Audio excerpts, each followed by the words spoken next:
আপনি আপনার কষ্টার্জিত অর্থ দিয়ে একখণ্ড জমি বা একটি স্থাবর সম্পত্তি ক্রয় করার পর রেজিস্ট্রি কার্য সম্পূর্ণ হয়ে গেল। আপনি মনে করলেন যে আপনার দায়িত্ব কর্তব্য শেষ, আপনি পূর্ণ মালিকানা অর্জন করেছেন। তাহলে এটা হবে আপনার ভুল ধারণা।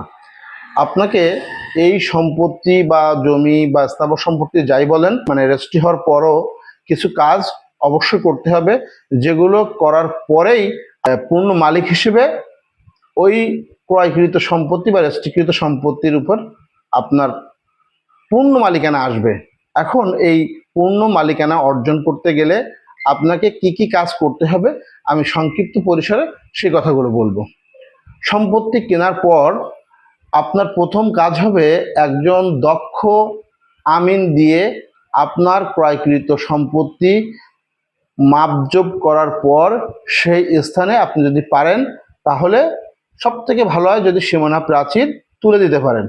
যদি মনে হয় যে এটা আপনার বিলের ভিতরে জমি, বিলান জমি, যেটার আশপাশে এনভায়রনমেন্ট নেই প্রাচীর দেওয়ার মতো, তাহলে আপনি মাপজোপ করে অবশ্যই দখল বুঝে নিয়ে প্রাথমিক অবস্থায় আপনার একটি নাম সম্বলিত সাইনবোর্ড সেখানে গেড়ে দিয়ে আসবেন, যেন দূর থেকে বা কাছ থেকে যেই হোক দেখে বুঝতে পারেন যে আপনি এই সম্পত্তি খরিদ করেছেন, মালিকানা অর্জন করেছেন।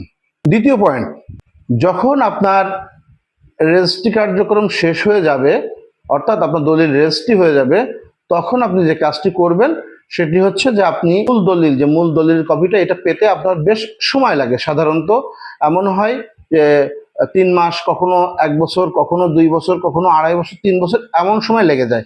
সেক্ষেত্রে আপনি কি করবেন, আপনার রেজিস্ট্রি কার্যক্রম শেষ হওয়ার পরে আপনি ওই দলিলের একটা সার্টিফাইড কপি উত্তোলন করবেন। এই সার্টিফাইড কপিটা তোলার পর আপনার যে কাজ সেটা হচ্ছে আপনি যত দ্রুত সম্ভব আপনার ক্রয়কৃত সম্পত্তি আপনার নিজ নামে খারিজ করার জন্য, অর্থাৎ মিউটেশন করার জন্য আপনি ব্যবস্থা গ্রহণ করবেন এবং মিউটেশন কার্য সম্পাদন করবেন।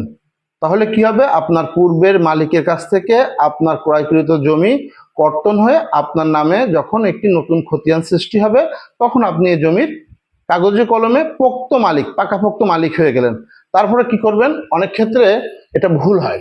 অনেক ক্ষেত্রে যে ভুলটা আমরা দেখি যে অনেকেই এই মিউটেশন করে আসেন, মিউটেশন করে আসার পরে ওনারা হোল্ডিং নাম্বারটা তহসিল অফিস অর্থাৎ নায়েব অফিস থেকে দিয়ে নিয়ে আসেন না এবং দাখিলা কাটেন না। এই কাজটা ভুলেও করবেন না। আপনারা মিউটেশন কার্য যখন সম্পূর্ণ হয়ে যাবে, আপনার নামে যখন এই মিউটেশন কাগজটি তৈরি হয়ে যাবে, তখন আপনি নায়েব অফিস থেকে হোল্ডিং নাম্বার বা হোল্ডিং খুলে আপনি অবশ্যই হাল সনের খাজনা দাখিলা আপনার নামে কর্তন করে নেবেন। এটার মাপজোপ সম্পূর্ণ করে নিচ্ছেন। এই মাপজোপ কমপ্লিট করার পরে আপনি আপনার সম্পত্তিতে দখল নিশ্চিত কল্পে আপনি ওখানে বৃক্ষরোপণ করতে পারেন। আপনি যদি ফসলি জমি হয় তাহলে আপনি নিজেই ফসল লাগাতে পারেন। যদি এমন পরিস্থিতি হয় যে আপনি বাইরে থাকেন, আপনার পক্ষে এই জমি ফসল উৎপাদন করা বা এখানে বৃক্ষ লাগানোর মতো পরিবেশ নেই, তাহলে আপনি কি করবেন, আপনি যদি কাউকে বর্গা দিয়ে থাকেন অবশ্যই এই বর্গা চাষির সঙ্গে আপনার একটা লিখিত ডিড এগ্রিমেন্ট প্রস্তুত করবেন। লিখিত, আমি বারবারই বলছি, লিখিত একটি ডিড এগ্রিমেন্ট প্রস্তুত করে রাখবেন, যেন ভবিষ্যতে আপনি এই যে ব্যক্তির কাছে দিয়ে রাখছেন এটা আপনার সম্পত্তি, তিনি আপনার কাছ থেকে লিজ গ্রহীতা বা বর্গা নিয়েছেন, এটার একটি কাগজে কলমে ডকুমেন্ট যেন থাকে।